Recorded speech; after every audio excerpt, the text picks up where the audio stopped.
Hi guys, so inubuhan. Good afternoon and welcome back to my magical world. It's 15:25 in the afternoon right now, and today is November 16th of the year 2024. It's 3:31 yan, PM. Ulit-ulit, sinabi ko na nga yung military time. So we are now finished with our previous chapter. And we are going to proceed with chapter 3. Chapter 3. We have a brief introduction here, so I'm just gonna read it for you. Later na tayo magchikan. I'm on duty. You know, it's Saturday. Wala tayong pahinga. So, absorb the master's power. The mentor dynamic. Life is short. And your time for learning and creativity is limited. Without any guidance, you can waste valuable years trying to gain knowledge and practice from various sources. Instead, you must follow the example set by the masters throughout the ages and find the proper mentor. The mentor wait lang. The mentor protege relationship is the most efficient and productive form of learning. The right mentors know where to focus your attention and how to challenge you. Their knowledge and experience. Hi guys, so I am back, and unfortunately we have a what do you call this? A power interruption right now, and I wasn't able to finish the film. I wasn't able to finish filming last time because there's a lot of interruption, so I decided to just cut it out. And um, that was a busy day. I have to do something. Let's say it that way. Okay, so we'll just continue from our unfinished business. Wala akong extra light, guys. I'm just using a candle right now. So, just we can finish it. So don't you worry. Don't you worry now. See, heaven's got plans for you. Okay, continue, guys. Daming segue. Their knowledge and experience become yours. They provide immediate and realistic feedback on your work so you can improve more rapidly. Through an intense person to person interaction, you absorb a way of thinking that contains great power and can be adopted to your individual spirit. Choose the mentor who best fits your needs and connects to your life's task. Once you have internalized their knowledge, you must move on and never remain in their shadow. Your goal is always to surpass your mentors in mastery and brilliance. Okay? So, but even the mentors themselves, guys, when they are when they are really good, when they are best for you, they wanted to, of course, they wanted you to surpass their capability and what they've accomplished. It's just the nature of the master, or dilim na. Wait lang. It's just the nature of being an amazing mentor for you to surpass their brilliance, knowledge, and all, guys. Okay? So, continue na natin yung page. Ito na talaga yung first chapter. Yung first chapter. Yung third chapter. And we're on to page 95 and 96 of the book Mastery. Okay. So, don't worry. Tatapusin natin to no matter what. Okay. So, the first topic is the alchemy of knowledge. Nadagdagan ko lang yung kandila, guys. So, wait lang. Kasi, I need light. More light. More enlightenment. Wait lang, guys. Ayan. So, okay na. So, real time to, no? By the way, i-continue ko lang to. But today is already Monday from the last time. Kasi, you know, we're busy and all. And maraming more important things that I have to do. And of course, we have to take time to finish our unfinished chores, diba, during weekends. Pero, tingin ko, konti lang naman natapos ko. The important chores, household chores, hindi ko nagawa. Okay, continue. I added 2 more candles for you to see my beauty. Ang kapal ng mukha eh. So, yan. The alchemy of knowledge. Focus na kayo, guys. Okay. So, growing up amid poverty in London, it seemed that the fate of Michael Faraday was pretty much sealed for him at birth. He would either follow in his father's footsteps and become a blacksmith, or he would pursue some other manual trade. His options were severely limited by his circumstances. His parents had 10 children to feed and support. The father worked sporadically because of illness, and the family needed additional income.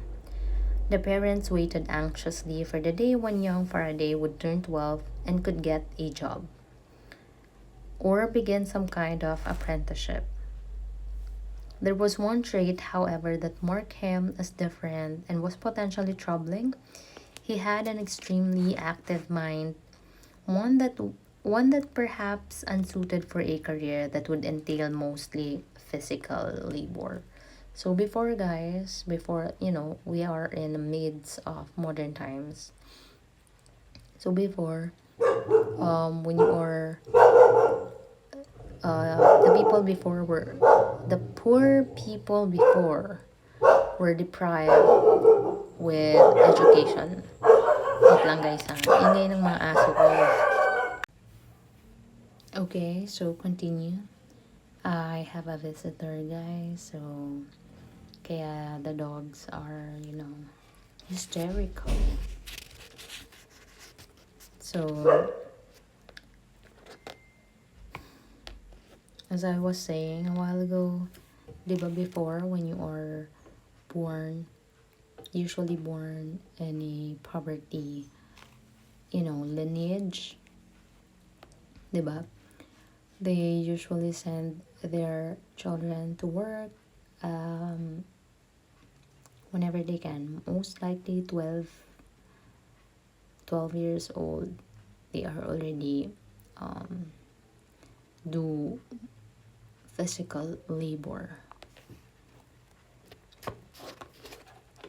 So, actually, ngayon, they are still doing this.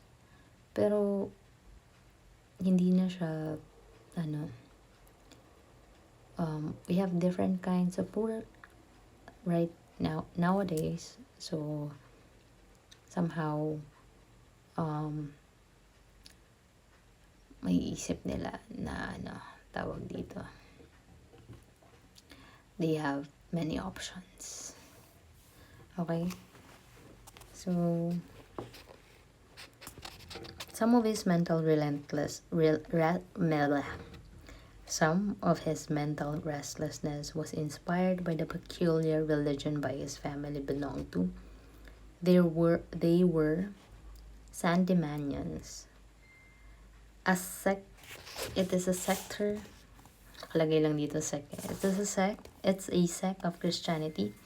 Its adherents believe that God's perseverance was manifested in every living thing and every natural phenomenon. By communing with God on a daily basis and getting as inwardly close to Him as possible, they could see and feel His presence. everywhere in the world. Young Faraday was steeped in this philosophy. When he was not doing errands and chores for his mother, he would wander the streets of central London, observing the world around him with the most intensity. Nature, it seemed to him, was full of secrets that he wanted to ponder and unravel. Because he was taught that the divine presence was everywhere, everything interested him, and his curiosity was limitless. He would ask endless questions of his parents or anyone he could find about plants or minerals or any seemingly inexplicable occurrence in nature. He seemed hungry for knowledge and frustrated by his lack of means to get it. So, unfortunately, kung sino pa yung mga bata ang really eager and dedicated to be educated or to learn, sila pa yung most deprived beings. Especially if they were born in a family of, of 10, more than 10. Diba? So, it's so sad. But kanya-kanya tayong obstacle dito sa life. We are given a different kinds of circumstances and privileges. But know that when you overcome it, when you really, work with your passion and goal, and to overcome, poverty and all, you will. You will, guys. And you can. Okay? So one day he wandered into a nearby shop that bound and sold books. The sight of so many shiny books on the shelves astounded him. His own schooling had been minimal and had really only known one book in his life, the Bible. The Sandemanians believed that the scripture was the living embodiment of the Lord's will and contained something of his presence. To Faraday, this meant that the printed words of the Bible had a kind of magical power, which is true. He imagined that each of the books in this shop opened up different worlds of knowledge. It is a form of magic in its own right. The owner of this shop, George Ribau or Ribot, I'm not so sure how they pronounce this. He had never met someone quite so intense at such a young age. He encouraged him to return, and soon Faraday began to frequent the shop. To help Faraday's family, Ribot gave him a job as a delivery boy. Impressed with his work ethic, he invited him to join the shop itself as an apprentice bookbinder. Faraday happily accepted, and in 1905 he began his 7-year apprenticeship. So, in the initial months of the job, surrounded by all these books, the young man could hardly believe his good fortune. New books were rare commodities in those days, luxury items for the well to do. Not even a public library contained what could be found in Ribot's shop. So the owner encouraged him to read whatever he liked in his off hours, and Faraday